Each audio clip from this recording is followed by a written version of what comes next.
नमस्ते बच्चों। तो आज हम 10वीं कक्षा के लिए जो 17 का जो पाठ कोशिश करने वालों की कभी हार नहीं होती, जो इस कविता के बारे में आज हम जानकारी प्राप्त करेंगे।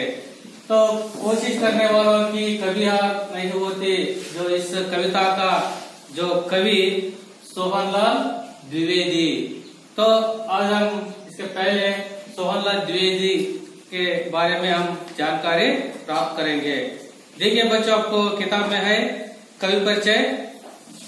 सोहनलाल द्विवेदी जो ईस्वी सन 1906 से और 1988 तक ಅಂದ್ರೆ 1906 ರಿಂದ 1988 ವರೆಗೆ ಇವರ ಒಂದು ಕಾಲಾವಧಿ।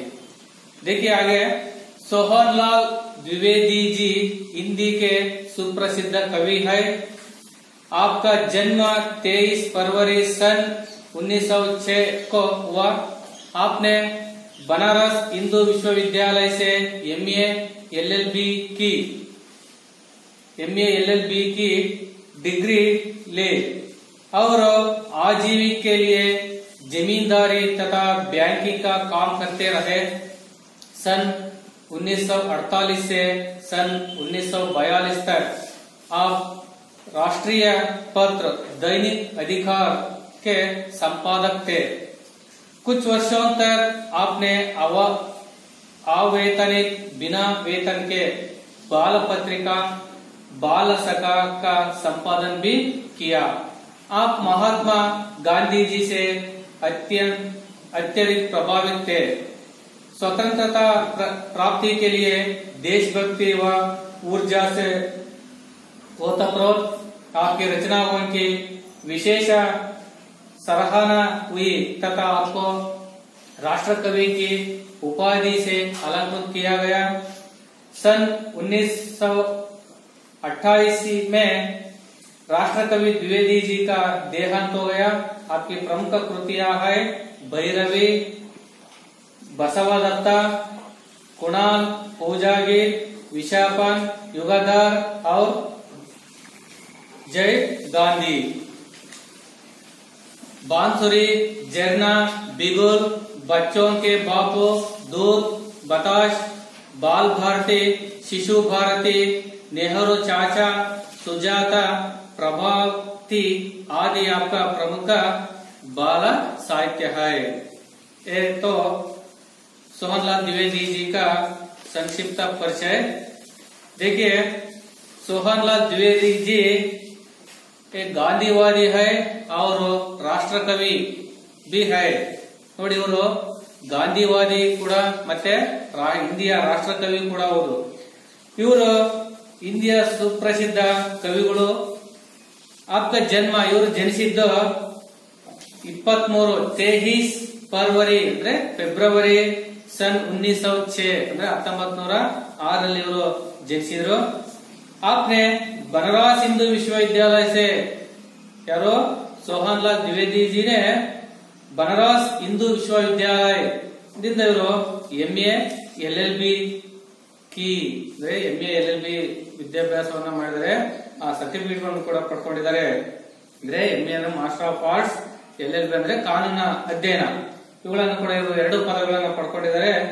ಡಿಗ್ರಿಲಿ और आजीविका के लिए जमींदारी तथा बैंकिंग का काम करते रहे।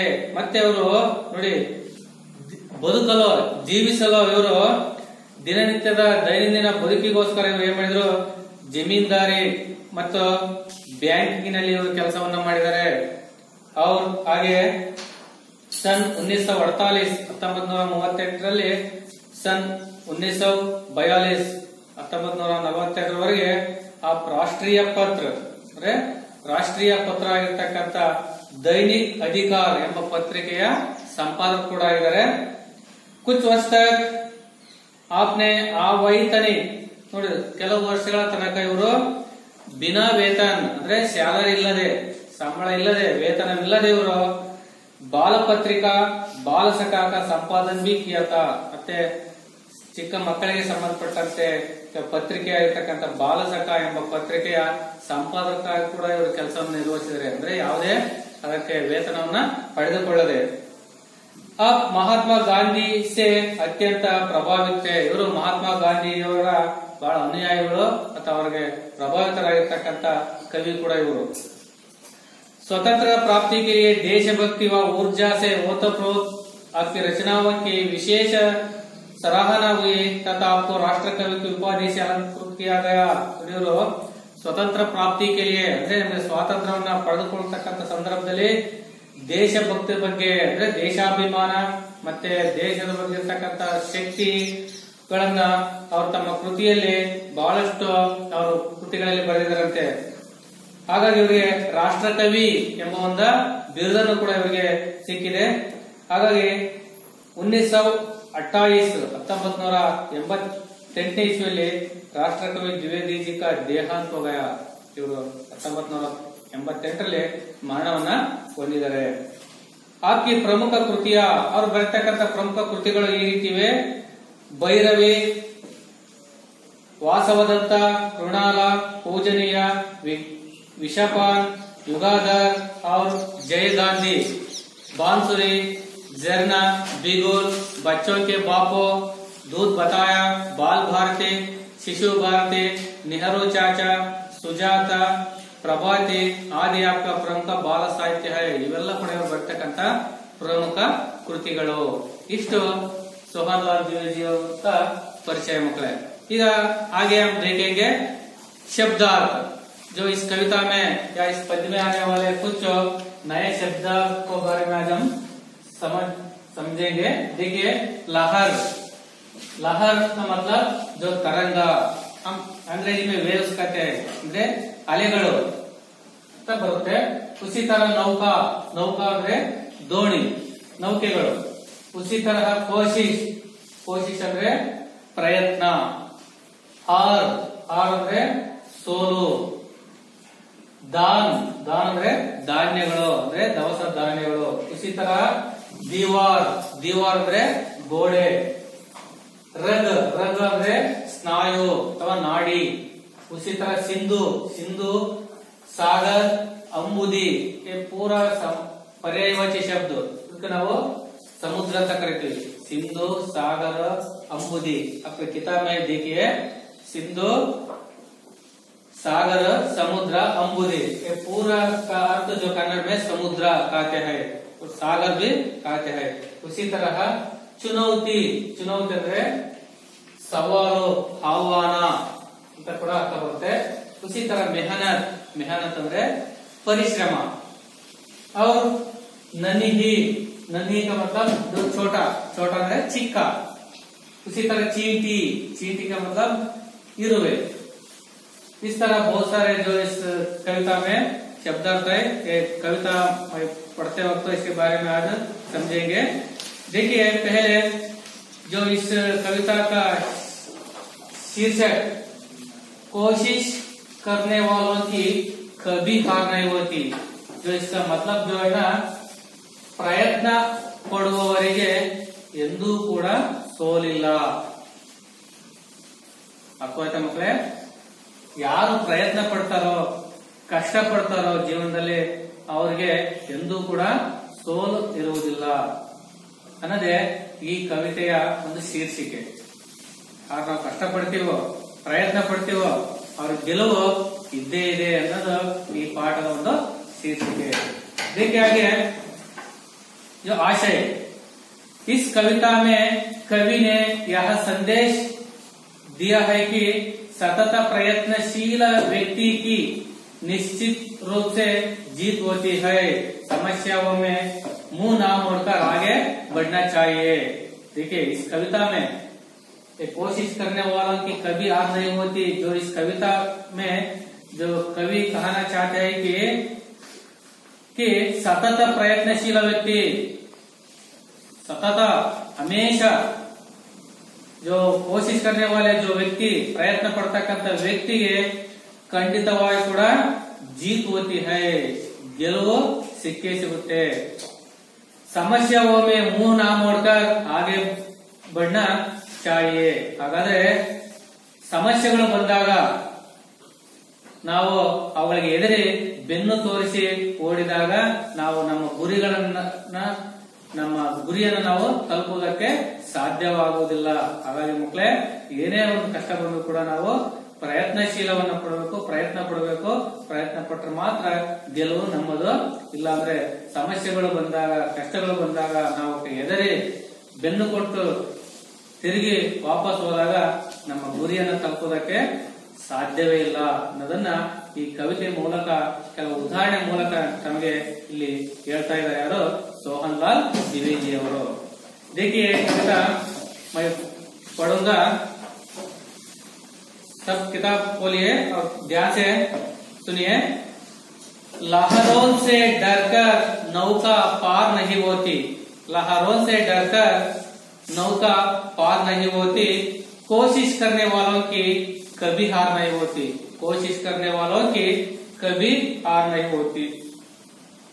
नन्ही चींटी जब दान लेकर चलती है, नन्ही चींटी जब दान लेकर चलती है, चट्टी दीवारों पर 100 बार फिसलती है, मन का विश्वास रवों में साहस बढ़ता है, चढ़कर गिरना, गिरकर चढ़ना ना हटाता है, आखिर उसकी मेहनत बेकार नहीं होती, कोशिश करने वालों की कभी हार नहीं होती, कोशिश करने वालों की कभी हार नहीं होती.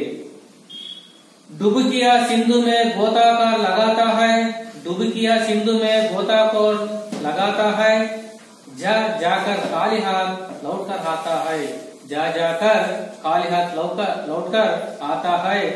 मिलते नहीं सहजा ही मोती गहरी पानी में, मिलते नहीं सहजी मोती गहरे पानी में, बढ़ता दुगना उत्साह इसी हैरानी में, बढ़ता दुगना उत्साह इसी हैरानी में, मुट्ठी उसकी काली हर बार नहीं होती, मुट्ठी उसकी खाली हर बार नहीं होती, कोशिश करने वालों की कभी हार नहीं होती. देखिए आखिर का जो पंक्तियां, असफलता एक चुनौती है, इसे स्वीकार करो, असफलता एक चुनौती है, इसे स्वीकार करो, क्या कमी रह गई देखो और सुधार करो, जब तक ना सफल हो नींद चैन को त्यागो तुम, जब तक ना सफल हो नींद चैन को त्यागो तुम, संघर्ष का मैदान छोड़कर मत भागो, संघर्ष का मैदान छोड़कर मत भागो, कुछ किए बिना ही जय जयकार नहीं होती, कोशिश करने वालों की कभी हार नहीं होती, कोशिश करने वालों की कभी हार नहीं होती. समझिए बच्चों, इस तरह सोहन लाल द्विवेदी जी ने कहा रहा है. ಈ ರೀತಿಯಾಗಿ ಸೋಹನ್ ಲಾಲ್ ದ್ವಿವೇದಿ ಅವರು ನಿಮ್ಗೆ ಹೇಳಿದ್ದಾರೆ. ನೋಡಿ, जो इसका अर्थ, लहरों से डरकर नौका पार नहीं होती.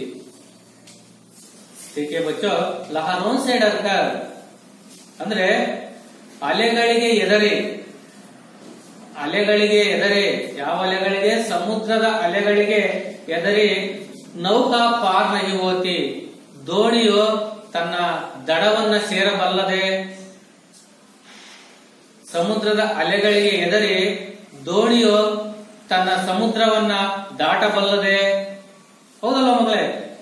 ಆ ನೌಕೆಯು ಅಥವಾ ದೋಣಿಯು ಆ ಸಮುದ್ರದಲ್ಲಿ ಹೋಗ್ತಾ ಇರ್ತಕ್ಕಂಥ ಸಂದರ್ಭದಲ್ಲಿ ಕೆಲವು ಅಲೆಗಳು ಬರ್ತವೆ, ದೊಡ್ಡ ದೊಡ್ಡ ಅಲೆಗಳು ಬರ್ತವೆ, ಸಮಸ್ಯೆಗಳು ಬರ್ತವೆ.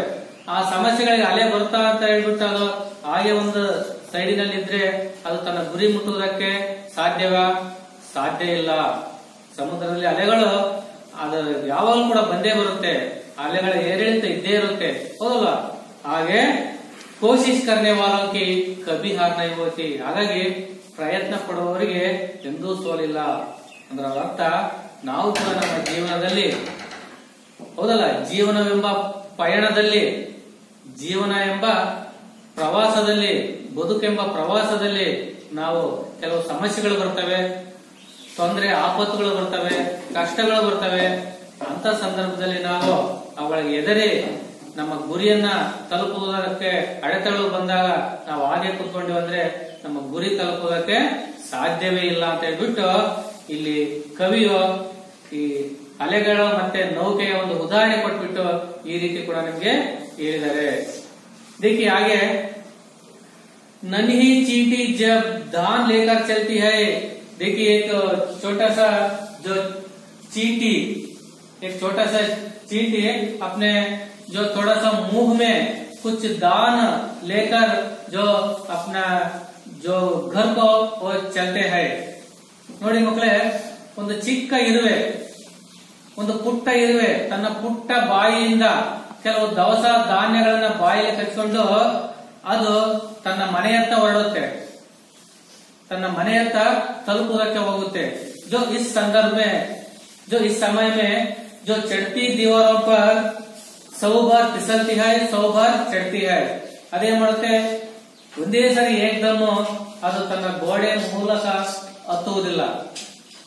ಏನ್ ಮಾಡುತ್ತೆ, ಅದು ಚढ़ते दीवारों पर 100 बार फिसलती है, 100 ಬಾರಿ ಕೆಳಗೆ ಜಾರುತ್ತೆ, ಕೆಳಗೆ ಬೀಳುತ್ತೆ, ಮತ್ತೆ ಕೂಡ ಅದು ತನ್ನ ಪ್ರಯತ್ನವನ್ನ ಅದು ಬಿಡುವುದಿಲ್ಲ। ಯಾವುದು? ಆ ಚೀಂಟಿ ಇರುವೆ। उसी तरह मन का विश्वास रग में साहस ಬರ್ತಾ है, ಆದ್ರೂ ಕೂಡ ಅದು ತನ್ನ ಪುಟ್ಟ ಬಾಯಲ್ಲಿ ದವಸ ಧಾನ್ಯಗಳನ್ನು ಕಚ್ಚಿಬಿಟ್ಟು ತನ್ನ ಗುರಿಯತ್ತ ತಲುಪದ ಒಂದೇ ಗುರಿಯನ್ನು ಇಟ್ಕೊಂಡಿರುತ್ತೆ। 100 ಬಾರಿ ಬಿದ್ದರೂ ಕೂಡ ಅದು ನಾನೇನು ಕೂಡ ಗೋಡೆ ಮೇಲೆ ಹತ್ತಿ ನಾನು ನನ್ನ ಮನೆಯನ್ನ ತಲುಪಬಲ್ಲೆ, ನಮ್ಮ ಸದಸ್ಯರನ್ನ ತಲುಪಬಲ್ಲೆ ಅನ್ನೋ ಒಂದು ಉತ್ಸಾಹ, ಸಾಹಸ, ಧೈರ್ಯವನ್ನ ಅದು ತನ್ನ ಹೆಜ್ಜೆಯಲ್ಲಿ ಕೂಡ ಅದು ತನ್ನಲ್ಲಿ ಇಟ್ಕೊಂಡ್ ಬಿಟ್ಟು ಕೊನೆಗೆ ಅದು ಒಂದು ಸಾರಿ ತನ್ನ ಗುರಿಯನ್ನ ತಲುಪುತ್ತೆ, ಅಂದ್ರೆ ತನ್ನ ಮನೆಯನ್ನ ಅದು ತಲುಪುತ್ತೆ। जो कवि यहाँ पर क्या कहना चाहते हैं कि चींटी के जो उदाहरण देकर हम भी जिंदगी में अनेक जो कष्ट आता है, तो उस संदर्भ में हम एक कष्ट को सामने करते हुए आगे बढ़ जाए तो हमारे लक्ष्य पहुंच सकते हैं ಅಂತ ಸಂದರ್ಭದಲ್ಲಿ ನಾವು ನಮ್ಮ ಜೀವನದಲ್ಲಿ ಕೂಡ ಅನೇಕ ಕಷ್ಟ, ತೊಂದರೆಗಳು, ಆಪತ್ತುಗಳು, ಸಮಸ್ಯೆಗಳು ಬಂದೇ ಬರ್ತವೆ। ಅಂತ ಸಂದರ್ಭದಲ್ಲಿ ಅವಕ್ಕೆ ನಾವು ಗಮನ ಹರಿಸದೆ ಅವುಗಳನ್ನ ಎದುರಿಸಿ ಮುನ್ನುಗ್ಗಿದಾಗ ಮಾತ್ರ ನಾವು ನಮ್ಮ ಗುರಿಯನ್ನ ನಾವು ತಲುಪಬಹುದು ಅನ್ನೋದನ್ನ ಈ ಒಂದು ಇರುವೆ ಮೂಲಕ ನಮಗೆ ಇಲ್ಲಿ ಹೇಳಕೊಟ್ಟಿದ್ದಾರೆ ಮಕ್ಕಳೇ। देखिए आगे, आखिर उसकी मेहनत बेकार नहीं होती। आखिर ಕೊನೆಗಾಲದಲ್ಲಿ, ಕೊನೆಯ ಸಂದರ್ಭದಲ್ಲಿ ಅದು ಏನಾಗುತ್ತೆ, ಮೆಹನತ್ ಬೇಕಾರ ಹೋತಿ, ಅದರ ಪರಿಶ್ರಮ ಎಂದು ವ್ಯರ್ಥವಾಗುವುದಿಲ್ಲ। ಹೌದಲ್ಲ, ಒಂದು ಸಾರಿ 2 ಸಾರಿ ಹತ್ತಿದಾಗ 3ನೇ ಬಾರಿ ಅದು ಮೇಲಕ್ಕೆ ಹೋಗುತ್ತೆ, ಆಗ ಅದರ ಪರಿಶ್ರಮ ವ್ಯರ್ಥ ಆಗಲಿಲ್ಲ। ಯಾವುದು? ಮೆಹನತ್ ಬೇಕಾರ नहीं होती। चींटी की जो मेहनत ಬೇಕಾರ नहीं होती, ಅದೇನು ಪ್ರಯತ್ನ ಪಡ್ತಲ್ಲ, ಬಿದ್ದು ಎದ್ದು ಬಿದ್ದು ಎದ್ದು ಕೊನೆಗೆ ತನ್ನ ಗೋಡೆ ಮೂಲಕ ತನ್ನ ಮನೆಯನ್ನ ಅದು ಸೇರುವುದಕ್ಕಂತ ಏನ್ ಪ್ರಯತ್ನ ಪಡ್ತಲ್ಲ, ಆ ಪ್ರಯತ್ನ ಒಂದು ದಿನ ಒಂದು ಬಾರಿ ಅದಕ್ಕೆ ಏನಾಯ್ತು, ಸಕ್ಸಸ್ ಆಯ್ತು, ಅದಕ್ಕೆ ಉಪಯೋಗಕ್ಕೆ ಬಂತು। ಆಗ ಹೇಳ್ತಾರೆ, ಆಖಿರ್ ಉಸ್ಕಿ ಮೆಹನತ್ ಬೇಕಾರ नहीं होती, ಕೊನೆಗೆ ಅದರ ಪರಿಶ್ರಮ ಕೂಡ ಎಂದೂ ಕೂಡ ಲಾಸ್ ಆಗುವುದಿಲ್ಲ। ಹಾಗಾಗಿ ನಾವು ಕೂಡ ಜೀವನದಲ್ಲಿ ಕೋಶಿಶ್ ಕರ್ನೆ ವಾಲೋಂ ಕಿ ಕಭಿ ಹಾರ್ नहीं होती, ನಾವು ಕೂಡ ಜೀವನದಲ್ಲಿ ಬೀಳ್ತೀವಿ, ಹೇಳ್ತೀವಿ, ಬರೋದಿಲ್ಲ, ಮತ್ ಪ್ರಯತ್ನ ಪಡ್ತೀವಿ, ಕೊನೆಗೆ ಪ್ರಯತ್ನ ಪಟ್ಟಿದ್ದನ್ನ ಎಂದು ಕೂಡ ನಾವು ಅದು ಲಾಸ್ ಆಗುವುದಿಲ್ಲ, ನಮಗೆ ಅದು ಒಂದಲ್ಲ ಒಂದ್ ದಿವಸ ನಮ್ಗೆ ಉಪಯೋಗ ಬರುತ್ತೆ ಅಂತ ಹೇಳ್ಬಿಟ್ಟು ಪ್ರಯತ್ನ ಪಟ್ಟವರಿಗೆ ಎಂದೂ ಕೂಡ ಅವರಿಗೆ ಸೋಲು ಇಲ್ಲ, ಅವರು ಜೀವನದಲ್ಲಿ ಗೆದ್ದೇ ಗೆಲ್ತಾರೆ ಅನ್ನೋದನ್ನ ಉದಾಹರಣೆಗೆ ಇಲ್ಲಿ ಕೊಟ್ಟಿದ್ದಾರೆ ಮಕ್ಕಳೇ। देखिए आगे, डुबकिया सिंधु में गोताकार लगाता है। डुबकिया, डुबकिया में जो समुद्र में जो तैरने वाला, ಸಮುದ್ರದಲ್ಲಿ ಈಜುವವ, ಬರೀ ಈಜುವಲ್ಲ, ಸಮುದ್ರ में डूबने वाला, ಸಮುದ್ರದಲ್ಲಿ ಮುಳುಗುವ, ಕೇವಲ ಈಜುಗಾರರಲ್ಲ, ಸಮುದ್ರದಲ್ಲಿ ಮುಳುಗುವವರು ಪಾರಂಗತ ಪಡೆದಿರ್ತಕ್ಕಂಥವ್ರು ಇದ್ದಾರೆ। ಸಮುದ್ರದಲ್ಲಿ ತೀರಾ ಪಾತಾಳಕ್ಕೆ ಹೋಗ್ತಕ್ಕಂತ ಈಜುಗಾರರು ಇದ್ದಾರೆ, ಸಮುದ್ರದಲ್ಲಿ ಮುಳುಗುವವರು ಕೂಡ ಇದ್ದಾರೆ, ಹೌದಲ್ಲ? ಅಂತವರು ಡುಬ್ಕಿಯ ಸಿಂಧು ಮೇ, ನೋಡಿ ಸಿಂಧು ಅಂದ್ರೆ ಸಮುದ್ರ, जो गोताखोर ಅಂದ್ರೆ ಈಜುವವ, जो लगाता है जा जाकर खाली हाथ लौट कर आता है। ನೋಡಿ, ಸಮುದ್ರದಲ್ಲಿ ನಿಮಗೆ ಗೊತ್ತಿದೆ, ಅಪಾರವಾಗಿರ್ತಕ್ಕಂಥ ಬೆಲೆ ಬಾಳ್ತಕ್ಕಂಥ ಮುತ್ತು ರತ್ನಗಳು ಸಮುದ್ರದ ತಳಹದಿಯಲ್ಲಿ ಸಿಗ್ತವೆ। ಸಮುದ್ರದ ತಳಹದಿಯಲ್ಲಿ ಅಪಾರವಾಗಿರ್ತಕ್ಕಂಥ ಮುತ್ತು ರತ್ನಗಳಿದಾವೆ। ಅಂತ ಸಂದರ್ಭದಲ್ಲಿ ಡುಬ್ಕಿಯ, ಈ ಮುಳುಗುವ ಈಜುಗಾರರು ಸಮುದ್ರದಲ್ಲಿ ಅವುಗಳನ್ನು ತರಬೇಕು ಅಂತ ಹೇಳ್ಬಿಟ್ಟು ಅವನು ಪ್ರಯತ್ನ ಪಡ್ತಾನೆ। ಜಾಕರ್ ये जो वापस खाली ಅಂತ ಹೋಗ್ತಾ रहता है ಕೊನೆಗೆ ಏನ್ ಮಾಡ್ತಾನೋ ತರಬೇಕಂತ ಹೋಗ್ತಾನೆ. ಕೊನೆಗೆ ಅಷ್ಟು ಸುಲಭ ಅಲ್ಲ, ಸಮುದ್ರದಲ್ಲಿ ಮುತ್ತುಗಳನ್ನ ತೆಗೆದುಕೊಂಡು ಬರೋದು ಅಷ್ಟು ಸುಲಭ ಅಲ್ಲ. ಹಾಗಾಗಿ ಅವ್ರು ಪ್ರಯತ್ನ ಪಡ್ತಾನೆ, ಆ ಈಜುಗಾರ, ಆ ಮುಳುಗುವ. ಲೇಕಿನ್ ಏಕ್ದಮ್ ಏಕ್ ಬಾರ್ ಸೆ ಮೋತಿ ನಹಿ ಮಿಲ್ತಿ. ಅವ್ರು ಒಂದೇ ಬಾರಿಗೆ ಆ ಮೋತಿ ಅಂದ್ರೆ ಮುತ್ತುಗಳು, ಆ ಮುತ್ತು ಅವನ ಕೈಗೆ ಸಿಗೋದಿಲ್ಲ ಮಕ್ಕಳೇ. ಏಕೆ? ಮೋತಿ ಅಂದ್ರೆ ಮುತ್ತು, ಇದು ಬೆಲೆ ಬಾಳ್ತಕ್ಕಂತ ವಸ್ತು, ಸಮುದ್ರದ ಆಳದಲ್ಲಿ ಸಿಗ್ತಕ್ಕಂತ ವಸ್ತುಗಳು. ಅವನು ಇವುಗಳನ್ನು ತೆಗೆದುಕೋಬೇಕಂತ ಹೇಳ್ಬಿಟ್ಟು ಪ್ರಯತ್ನ ಪಡ್ತಾನೆ. ಏಕ್ ಬಾರ್ ಓ ನಹಿ ಮಿಲ್ತಿ, ಒಂದೇ ಸಾರಿ ಅವನು ನಹಿ ಸಿಗೋದಿಲ್ಲ ಮಕ್ಕಳೇ. ಉಸಿ ತರಹ ಮಿಲ್ತೆ ಹಿ ನಹಿ ಸಹಜಾಗಿ ಮೋತಿ ಗಹರೆ ಪಾನಿ ಮೇ. ಮತ್ತೆ ಖಾಲಿ ಕೈಯಲ್ಲಿ ಬಂದ್ಬಿಟ್ಟು ಅವನ ಹಾಗೆ ಬಂದು ದಡದ ಹತ್ರ ಕುತ್ಕೊಳ್ಳೋದಿಲ್ಲ. फिर क्या करते हैं, फिर भी जो कोशिश करते हैं, मेहनत करते हैं, ಮತ್ತೆ ಕೂಡ ಅವನು ಏನ್ ಮಾಡ್ತಾನೆ, ಪ್ರಯತ್ನ ಪಡ್ತಾನೆ. ಇಲ್ಲ इस बार मैं डूबकर ये मोती को मैं पकड़कर वापस लौटूंगा, ऐसे जो इज्जत से ಅವನು ಈ ರೀತಿಯಾಗಿ ಧೈರ್ಯದಿಂದ, ಇಲ್ಲ ನಾನು ಈ ಸರಿ ಹೋಗ್ಬಿಟ್ಟು ಆ ಮುತ್ತುಗಳನ್ನ ನಾನು ಕೆಳಗಿಂದ ಇಟ್ಕೊಂಡು ಬಂದೇ ಬರುವೆ ಎಂಬ ಒಂದು ಧೈರ್ಯದಿಂದ, ಆ ಪ್ರಯತ್ನದಿಂದ, ಆ ಒಂದು ಆಶಾಭಾವನೆಯಿಂದ ಅವನು ಮತ್ತೆ ಪ್ರಯತ್ನ ಪಡ್ತಾನೆ ಮಕ್ಕಳೇ. ಏಕೆ? ಮೋತಿ ಮಿಲ್ತೆ ನಹಿ ಸಹಜಿ ಮೋತಿ ಗಹರಿ ಪಾನಿ ಮೇ. ಹೇಳ್ತೇವೆ ಅಷ್ಟು ಸುಲಭವಾಗಿ ಆ ಮೋತಿ ಮುತ್ತುಗಳು ಸಮುದ್ರದಲ್ಲಿ ಸಿಗುವುದಿಲ್ಲ. ಗಹರೆ ಪಾನಿ ಅಂದ್ರೆ ಆಳವಾದ ನೀರಿನಲ್ಲಿ. ಗಹರೆ ಅಂದ್ರೆ ಆಳವಾಗಿರ್ತವೆ, ಹೌದಲ್ಲ? ಸಮುದ್ರದಲ್ಲಿ ಕಡಿಮೆ ನೀರಿಲ್ಲ, ಅಂತ ಆಳವಾದ ನೀರಿನಲ್ಲಿ ಸಮುದ್ರದಲ್ಲಿ ಮುತ್ತುಗಳು ಸುಲಭವಾಗಿ ಸಿಗುವುದಿಲ್ಲ ಮಕ್ಕಳೇ. ಉಸಿ ತರ ಬಡ್ತಾ ದುಗುನ ಉತ್ಸಾಹ ಇಸಿ ಐರಾನಿ ಮೇ. ಆದ್ರೂ ಕೂಡ ಅವನು ಬೇಜಾರ ಆಗದೆ ಏನ್ ಮಾಡ್ತಾರೆ, ದುಗುನ ಉತ್ಸಾಹ, ಅವರೇ ಮತ್ತಷ್ಟು ಅವನ ಉತ್ಸಾಹದಿಂದ, ಉಮಂಗ್ ಸೆ ಫಿರ್ ಜೋ ಪ್ರಯತ್ನ ಕರ್ತಾ ರಹತಿ ಹೈ, ಮತ್ತು ಪ್ರಯತ್ನ ಪಡ್ತಾ ಇದ್ದಾನೆ. ಮುಟ್ಟಿ ಉಸ್ಕಿ ಖಾಲಿ ಹರ್ ಬಾರ್ ನಹಿ ಹೋತಿ. ಕೊನೆಗೆ ಮುಟ್ಟಿ ಮತ್ತೆ ಪ್ರಯತ್ನ ಪಟ್ಟಾಗ ಮತ್ತೆ ಬರಿಗೈಯಲ್ಲಿ, ಮುಷ್ಟಿಯಲ್ಲಿ, ಮುಟ್ಟಿಕ ಮತ್ಲಬ್ ಮುಷ್ಟಿ ಖಾಲಿ ಹರ್ ಬಾರ್ ನಹಿ ಹೋತಿ. ಎಲ್ಲಾ ಟೈಮಲ್ಲೂ ಬರಿಗೈಲಿ ಬರೋದಿಲ್ಲ, ಹೌದಲ್ಲ? ಒಂದ್ಸರಿ ಬರ್ತಾನೆ ಪ್ರಯತ್ನ ಪಟ್ಟಾಗ, ಅವಾಗ ಅದೇ ಸಿಗ್ಲಿಲ್ಲ ಅಂದ್ರೆ ಮತ್ತೊಂದ್ ತರ ಟೆಕ್ನಿಕಲ್ಲಿ ಮತ್ತೊಂದು ಸ್ಥಳಕ್ಕೆ ಹೋಗ್ತಾನೆ. ಹಿಂಗೆ 2 ಸರಿ 3 ಸರಿ ಅವನು ಪ್ರಯತ್ನ ಪಟ್ಟಾಗ ಕೊನೆ ಒಂದ್ಸರಿ ಅವನು ಬರಿಗೈಲಿ ಬರೋದಿಲ್ಲ ಮಕ್ಕಳೇ. जो मोती लेकर जो फिर ऊपर उड़ता है. ಕೊನೆಗೆ ಮುತ್ತು ರತ್ನಗಳನ್ನ ಇಟ್ಕೊಂಡ್ಬಿಟ್ಟು ವಾಪಸ್ ಮೇಲೆ ಬರ್ತಾನೆ ಮಕ್ಕಳೇ. जो इसका तात्पर्य हम भी जो जिंदगी में अनेक जो समस्या आती है, ಅವುಗಳನ್ನ ಜೀವನದಲ್ಲಿ ಅನೇಕ ಸಮಸ್ಯೆಗಳು ಬಂದಾಗ ನಾವು ಎದರದೆ ಅವುಗಳನ್ನ ಹೋಗಲಾಡಿಸ್ಬಿಟ್ಟು ಧೈರ್ಯದಿಂದ ಮುನ್ನುಗ್ಗಿದಾಗ ಮಾತ್ರ ನಾವು ಜೀವನದಲ್ಲಿ ಯಶಸ್ಸನ್ನ ಕಾಣತಕ್ಕಂತ ಉದಾಹರಣೆ ಈ ರೀತಿ ಹೇಳಿದ್ದಾರೆ. अपने किताब में ऊपर का जो पंक्तियां में नौके भी है और लहर भी है, और नीचे की पंक्तियों में जो डुबकियां जो सागर में जो डुबाती है, और मोती और जो कुछ चीजों को जो ढूंढते हैं, हुड़कता इन्हें, हौदल्ला? और आखिर का जो पंक्तियां देखिए, असफलता एक चुनौती है, असफलता एक चुनौती है, इसे स्वीकार करो.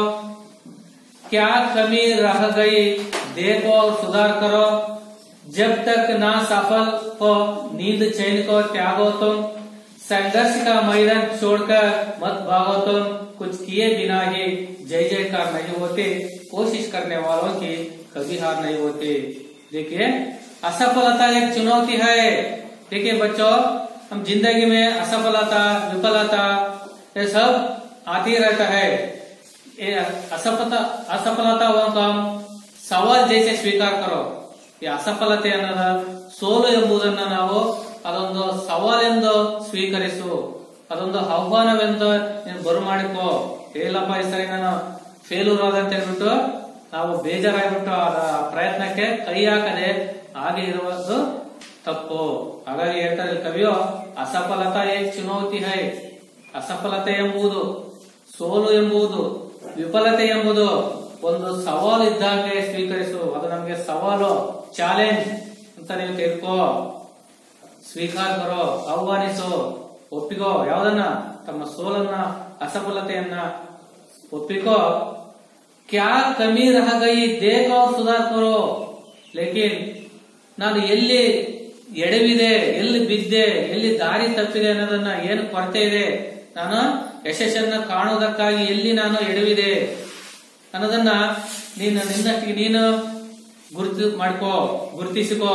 ಕ್ಯಾ ಕಮಿ ರಹ ಗಯಿ, ಏನನ್ನ ಕೊರತೆ ಆಯ್ತು, ನಾನು ಗೆಲುವನ್ನ ಪಡೆದುಕೊಳ್ಳುವುದಕ್ಕೆ ಎಲ್ಲಿ ನಾನು ಫೇಲ್ಯೂರ್ ಆದೆ ಅನ್ನೋದನ್ನ ತಾನು ಗುರುತಿಸಿಕೋ. ದೇಖ ಅವ್ರು ಸುಧಾರ್ ಕರೋ, ನೋಡು, ಅವಾಗ ಸುಧಾರಣೆ ಮಾಡ್ಕೋ.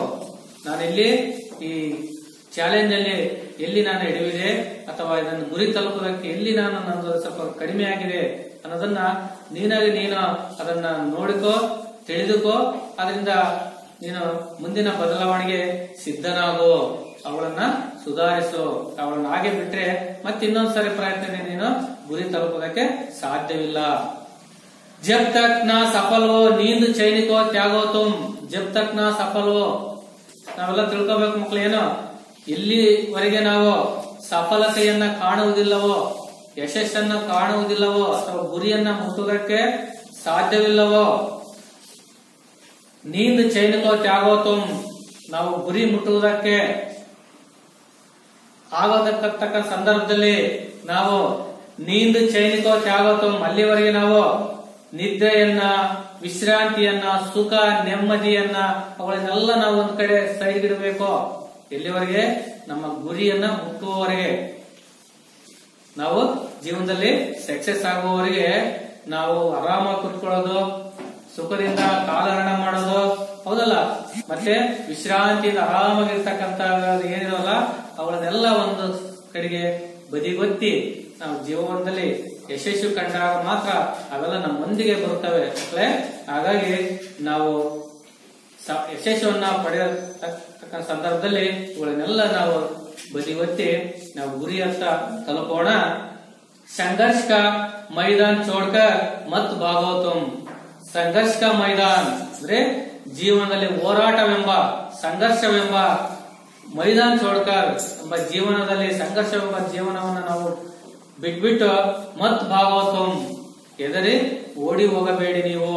ಅಂದ್ರೆ ಜೀವನದಲ್ಲಿ ಕಷ್ಟ ಸುಖ ಎಲ್ಲ ಬರ್ತವೆ.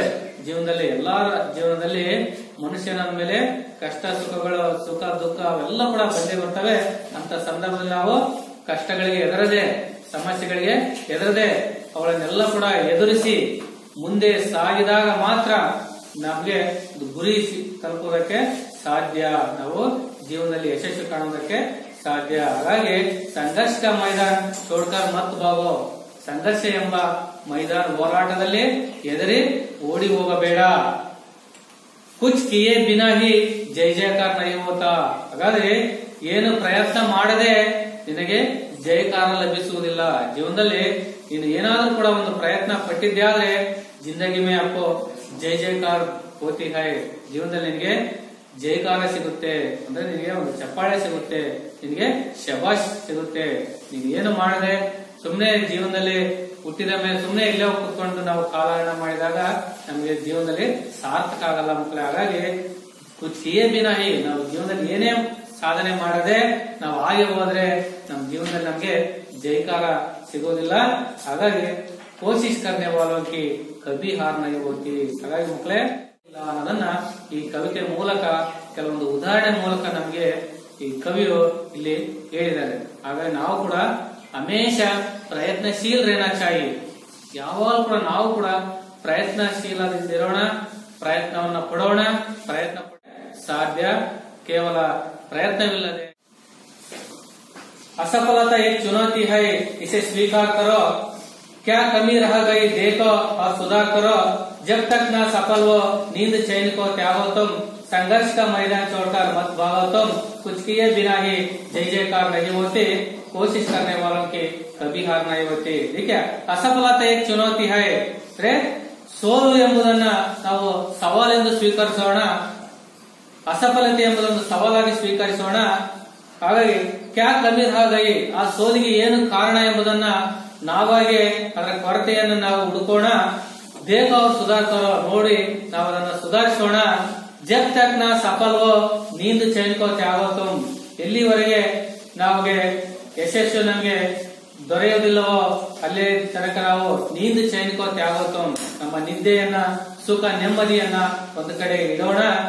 ನಮ್ಮ ಸಫಲತೆ ಗುರಿ ಸಾಧಿಸುವವರೆಗೂ ನಾವು ಆರಾಮಾಗಿರುವುದು ಬೇಡ, ಅವುಗಳನ್ನೆಲ್ಲ ತ್ಯಾಗ ಮಾಡೋಣ. संघर्ष का मैदान छोड़कर मत भागो तुम, ಅಂದ್ರೆ जीवन का एक चुनौती है, इसे स्वीकार करो.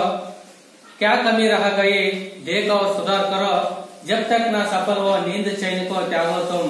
ಅಂದ್ರೆ ಅಸಫಲತಾ ಸೋಲು ಎಂಬುದು ಒಂದು ಆಹ್ವಾನ ಇದ್ದಾಗೆ, ಇಸೆ ಸ್ವೀಕಾರ ಕರೋ, ಅದನ್ನ ನಾವು ಸ್ವೀಕಾರ ಮಾಡೋಣ. ಅಂದ್ರೆ ಸೋಲನ್ನು ಒಂದು ಸವಾಲಾಗಿ ಸ್ವೀಕರಿಸೋಣ. ಕ್ಯಾ ಕಮಿ ರಹ ಗೈ ದೇಖೋ ಸುಧಾರ್ ಕರೋ, ಆ ಸೋಲಿಗೆ ಏನು ಕಾರಣ ಎಂಬುದನ್ನ ನಾವು ಕಂಡುಕೊಳ್ಳೋಣ. ಹಾಗಾಗಿ ಜಬ್ ತಕ್ ನಾ ಸಫಲ್ ಹೋ ನೀಂದ್ ಚೈನ್ ಕೋ ತ್ಯಾಗೋ ತುಮ್, ಜಬ್ ತಕ್ ನಾ ಸಫಲ್ ಹೋ, ಎಲ್ಲಿವರೆಗೆ ನಾನು ಯಶಸ್ಸನ್ನ ನಾನು ಪಡ್ಕೊಳ್ಳೋದ ಇಲ್ಲವೋ, ಯಶಸ್ಸು ಪಡೆದ ತನಕ, ಯಶಸ್ಸನ್ನು ನಾನು ಗುರಿ ಮುಟ್ಟುವ ತನಕ ನೀಂದ್ ಚೈನ್ ಕೋ ತ್ಯಾಗೋ ತುಮ್, ನಿದ್ದೆ ಮತ್ತೆ ಸುಖ ನೆಮ್ಮದಿ ಅವುಗಳನ್ನೆಲ್ಲ ಕೂಡ ನಾವು ಬದಿಗಿಡೋಣ. ಸಂಘರ್ಷ ಕಾ ಮೈದಾನ್ ಚೋಡ್ಕರ್ ಮತ್ ಭಾಗೋ ತುಮ್, ಅಂದ್ರೆ ಸಂಘರ್ಷ ಕಾ ಮೈದಾನ್, ಹೋರಾಟವೆಂಬ ಜೀವನದ ಹೋರಾಟ ಎಂಬುದನ್ನ ಮೈದಾನವನ್ನ ಬಿಟ್ಬಿಟ್ಟು ಮತ್ ಭಾಗೋ ತುಮ್, ಓಡಿ ಹೋಗಬೇಡಿ. ಕುಚ್ ಕಿಯೇ ಬಿನಾ ಹಿ ಜೈ ಜೈಕಾರ ನಹೀ ಹೋತಿ, ಅಂದ್ರೆ ಜೀವನದಲ್ಲಿ ಏನು ಪ್ರಯತ್ನ ಮಾಡದೆ ನಾವು ಇದ್ದಾಗ ನಮಗೆ ಜೈಕಾರ ಸಿಗುವುದಿಲ್ಲ ಮಕ್ಕಳೇ. ಉಸಿ ತರ ಕೋಶಿಶ್ ಕರ್ನೆ ವಾಲೋಂ ಕಿ ಕಭಿ ಹಾರ್ ನಹೀ ಹೋತಿ, ಪ್ರಯತ್ನ ಪಡುವವರಿಗೆ ಎಂದೂ ಕೂಡ ಸೋಲಿಲ್ಲ ಅನ್ನೋದನ್ನ ಈ ಕವಿತೆಯ ಮೂಲಕ ಸೋಹನ್ಲಾಲ್ ದ್ವಿವೇದಿ ಅವರು ಈ ರೀತಿ ನಮಗೆ ಹೇಳಿದ್ದಾರೆ. ಹಾಗಾಗಿ ಸೋಲೆ ಗೆಲುವಿನ ಸೋಪಾನ ಎಂಬತಕ್ಕಂಥ ಸೂತ್ರದ ಅಡಿಯಲ್ಲಿ ನಾವು ಏನೇ ಕಷ್ಟ ಬಂದರೂ ಕೂಡ, ಸಮಸ್ಯೆ ಬಂದರೂ ಕೂಡ ನಾವು ನಮ್ಮ ಪ್ರಯತ್ನವನ್ನ ಬಿಡಬಾರದು. ಹಾಗಾಗಿ ಪ್ರಯತ್ನವನ್ನ ಬಿಟ್ಟರೆ ನಮ್ಮ ಏನೋ ಗೆಲುವು ಸಾಧಕ್ಕೆ ಸಾಧ್ಯವಿಲ್ಲದನ್ನ ಈ ಕವಿತೆ ಮೂಲಕ ತಮಗೆ ಹೇಳಲು ಹೊರಟಿದ್ದಾರೆ ಮಕ್ಕಳೇ. देखिए कविता का आशय, इस कविता में कोशिश करने से सफलता प्राप्त करने का संदेश मिलता है. कवि कहते हैं कि जीवन की प्रतियोगिता में असफलता से विमुक्त न होते हुए अपनी कमियों को खुद पहचान कर स्व प्रयत्न से लगातार आगे बढ़ने से हार कभी नहीं होती. ನೋಡಿ ಕವಿ ಏನ್ ಹೇಳಕ್ ಕೊಟ್ಟಿದ್ದಾನಪ್ಪ ಅಂದ್ರೆ, ಸಫಲತಾ ಪ್ರಾಪ್ತ करने के लिए ನಮಗೆ ಒಂದು ಯಶಸ್ಸನ್ನ ಪಡ್ಕೊಳ್ಳೋದಕ್ಕಾಗಿ ಕವಿ ಜೀವನದ ಪ್ರತಿಯೋಗಿತಾ ಜೀವನ ಎಂಬ ಸ್ಪರ್ಧೆಯಲ್ಲಿ ಅಸಫಲತೆಯಿಂದ, ಅಂದ್ರೆ ನಾವು ಸೋತೇವೆ ಅಂತ ಹೇಳ್ಬಿಟ್ಟು ನಾವು ವಿಮುಖರಾಗದೆ, ಅಂದ್ರೆ ವಿಚಲಿತರಾಗದೆ, ನಾವು ಅವುಗಳ ಕೊರತೆಯನ್ನ ನಾವೇ ಮಾಡ್ಕೊಂಡ್ಬಿಟ್ಟು ಎಲ್ಲಿ ನಾವು ಎಡವಿಗೆ ಅನ್ನೋದನ್ನ ತಿಳ್ಕೊಂಡ್ಬಿಟ್ಟು ಸ್ವ ಪ್ರಯತ್ನದಿಂದ, ನಮ್ಮ ಸ್ವಂತ ಪ್ರಯತ್ನದಿಂದ ಮುಂದೆ ಸಾಗಿದಾಗ ಮಾತ್ರ ನಮ್ಗೆಂದೂ ಕೂಡ ಸೋಲಾಗುವುದಿಲ್ಲ, ನಾವು ಗೆದ್ದೇ ಗೆಲ್ಲುತ್ತೇವೆ ಅನ್ನೋದನ್ನ ಈ ಪಾಠದ ಮೂಲಕ, ಈ ಕವಿತೆ ಮೂಲಕ ತಮಗೆ ಹೇಳಲು ಪಟ್ಟಿದ್ದಾರೆ ಮಕ್ಕಳೇ. देखिए इस कविता में जो एक वाक्य में जो उत्तर लिखे, देखिए किससे डरकर नौका पार नहीं होती, किससे डरकर नौका पार नहीं होती, किससे डरकर, जो समुद्र के लहरों से डरकर नौका पार नहीं होती. उसी तरह किनकी हार नहीं होती, किनकी हार नहीं होती, कोशिश करने वालों की हार नहीं होती. दान लेकर कौन चलती है, हाँ वेरी गुड, दान लेकर जो चींटी जो चलती है, चींटी कहाँ चढ़ती है, हाँ दीवार पर जो चींटी चढ़ती है. उसी तरह किसकी मेहनत बेकार नहीं होती, किसकी मेहनत बेकार नहीं होती, कोशिश करने वालों की बेकार नहीं होती. सागर में डुबकियां कौन लगाता है, सागर में जो गोताखोर डुबकियां लगाता है. मोती कहाँ मिलता है, देखिए ये कविता में बहुत इम्पोर्टेंट क्वेश्चन है. तो मोती कहाँ मिलती है, मोती जो समुद्र के गहरे पानी में मिलती है, जो सिंधु में या समुद्र के गहरे पानी में जो मोती मिलती है. और किसकी मुट्ठी खाली नहीं होती, किसकी मुट्ठी, जो कोशिश करने वालों की या गोतखोरों की जो खाली मुट्ठी खाली नहीं होती. उसी तरह मैदान, किसको मैदान छोड़कर भागना नहीं चाहिए? संघर्ष वालों को मैदान छोड़कर भागना नहीं चाहिए। कुछ किए बिना ही क्या नहीं होती? कुछ किए बिना ही जय जयकार नहीं होते। उसी तरह देखिए, जोड़कर लिखिए। देखिए, लहर आ विभाग में और बा विभाग में जो लहर का जो जोड़ने वाले शब्द नौका, जो एक में डालिए। और चींटी, चींटी इसमें दाना, इसको 2 लगाइए। और तीसरा गोदखोर, इधर जो 3 दुबकिया, इसको 3। और असफलता, इसमें चुनौती है ना, एक चुनौती। और कमी, सुधार। इस तरह जो जोड़कर लिखिए शब्द। देखिए, भावार्थ लिखिए। इस कविता में आने वाले नन्ही चींटी जब धान लेकर चलते हैं ना, तो भावार्थ अपनी भाषा में लिखना पड़ेगा। जो इस कविता आज पूरा आपको समझ में आया हो, लेकिन पाठ खत्म करने से पहले आपको गृह कार्य के रूप में दो क्वेश्चन मैं देता हूँ, आप कल लिख कर लाइए। एक लिख लीजिए होमवर्क। क्वेश्चन नंबर 1, चींटी के बारे में कवि क्या कहते हैं? 2-3 वाक्यों में है ना ये क्वेश्चन। चींटी के बारे में कवि क्या कहते हैं? और एक, असफलता से सफलता की ओर जाने के बारे में कवि क्या संदेश देते हैं? और 2 या 3 में ये 2 क्वेश्चन। और एक वाक्य में मोती कहाँ मिलता है? मोती कहाँ मिलता है? और दाना लेकर कौन चलती है? ये 2 क्वेश्चन कल लिख कर लाइए। और इसके पहले ये आपको कंटेस्ट के लिए है, ये आखिर का पंक्तियां जो है ना, आपको कंटेस्ट के लिए है। असफलता एक चुनौती है ना, ये तो आप कंटेस्ट परीक्षा दृष्टि से आप कंटेस्ट अनिवार्य है। ಅಂದ್ರೆ ಪರೀಕ್ಷಾ ದೃಷ್ಟಿಯಿಂದ ಈ ಕಂಠ ಪದ್ಯವನ್ನು ನೀವು ಮಾಡಲೇಬೇಕಾಗುತ್ತೆ। ಕಂಠಸ್ಥವನ್ನ ಕೊನೆಯ 4 ಸಾಲುಗಳು असफलता एक चुनौती है, ಅಲ್ಲಿಂದ ಕೋಶಿಶ್ करने वालों की कभी हार नहीं होती। ಇದು ನಿಮ್ಮ ಪರೀಕ್ಷಾ ದೃಷ್ಟಿಯಿಂದ ನಿಮ್ಮ ಕಂಠಸ್ಥಕ್ಕೆ ಇರತಕ್ಕಂತ ಒಂದು ಪ್ಯಾರಾಗ್ರಾಫ್ ಆಗಿರೋದ್ರಿಂದ ಇದನ್ನು ಕಡ್ಡಾಯವಾಗಿ ಕೂಡ ಎಲ್ಲ ಮಕ್ಕಳು ಇದನ್ನ ತಾವು ಬಾಯಟ್ ಮಾಡ್ಕೊಳ್ಳೇಬೇಕು ಮಕ್ಕಳೇ। ಹಾಗಾಗಿ ಇದಕ್ಕೆ ನಿಮಗೆ 4 अंक ಈ ಒಂದು पद्य इरुत्ते। कवि और कविता का नाम लिखते हुए या कविताओं को पूर्ण लिखिए, इस तरह आपको दिया है। तो आज एक कविता को हम पूरा समाप्त कर दूंगा।